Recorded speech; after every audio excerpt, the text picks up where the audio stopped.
இன்றைக்கான மினி வ்ளாகில் நம்ம என்ன பார்க்க போகிறோம்னு பார்த்தீங்கன்னா எல்லாருக்குமே பிடிச்ச புட்டு, அதுவும் கேழ்வரகு புட்டு தான் பார்க்க போகிறோம். கொஞ்சமாக சர்க்கரை வச்சு ஒரு 2 வாழைப்பழம் வச்சு சாப்பிடும்போது செம்ம டேஸ்ட்டாக இருக்கும்.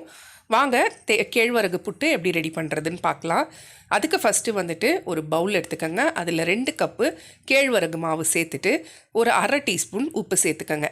உப்பு சேர்த்து ஃபஸ்ட்டு நல்லா கலந்து விட்டுட்டு தண்ணி வந்து நான் இன்றைக்கி பச்சை தண்ணி தான் எடுத்திருக்கேன். அதை வந்துட்டு கொஞ்சம் கொஞ்சமாக சேர்த்து நல்லா பிசைய ஆரம்பிச்சிடலாம்.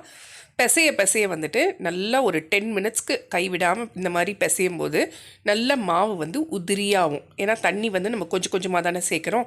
அதனால் இந்த மாதிரி நம்ம ரெடி பண்ணும்போது மாவு வந்து நல்லா உதிரியாகும். கொஞ்சமாக கட்டிகள் ஏதாவது இருந்துச்சுன்னா இந்த மாதிரி 2 கையை வச்சு லைட்டாக மாவு எடுத்து இந்த மாதிரி நம்ம ரப் பண்ணும்போது அந்த கட்டிகளும் உடஞ்சி மாவு வந்து பக்காவாக ரெடியாகி வந்துடும். இன்னொரு மெத்தட் வந்துட்டு நம்ம கையில் வந்து கேழ்வரகு மாவு எடுத்து பிடிக்கும்போது மோல்டாகி வரும். உதிரி விட்டிங்கன்னா பவுடராகி வந்துடும். அந்த கரெக்டான கன்சிஸ்டன்சி தான். இப்போ வந்துட்டு மாவு ரெடி ஆகிடுச்சு. ஸோ அடி வந்துட்டு நம்ம கேழ்வரகு புட்டு செய்யறதுக்கு அடி பேஸை வந்து கொஞ்சம் தண்ணி ஊற்றி கொஞ்சம் நேரம் ஸ்ட்ரீம் பண்ண வச்சிடலாம். தேங்காய் வந்துட்டு மிக்சியில் போட்டு நல்லா பூ மாதிரி அரைச்சி வச்சுருக்கேன். இப்போ வந்துட்டு குழா புட்டில் அடிபாகம் வந்து ஸ்ட்ரீம் ஆகட்டும்.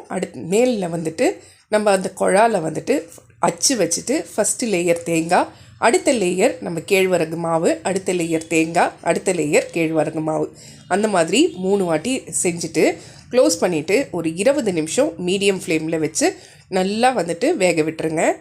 ஃபுல்லாக ஸ்ட்ரீம் ஆகி வந்த உடனே ஒரு 20 நிமிஷம் கழித்து புட்டு வந்து பக்காவாக ரெடி ஆகிடும்.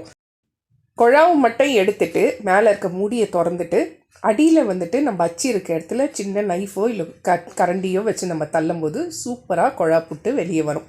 ஸோ இது கூட வந்துட்டு லைட்டாக நாட்டு சக்கரை அப்படின்னா ஒயிட் சுகர் சேர்த்துட்டு வாழைப்பழம் சாப்பிடும்போது செம்ம டேஸ்ட்டாக இருக்கும். கண்டிப்பாக இது எத்தனை பேருக்கு பிடிக்கும்ன்றதையும் கமெண்ட்டில் சொல்லுங்கள். செஞ்சு பார்த்துட்டு எப்படி இருந்துச்சுன்னு கமெண்ட்டில் சொல்லுங்கள். சூப்பரான குழா புட்டு ரெடி.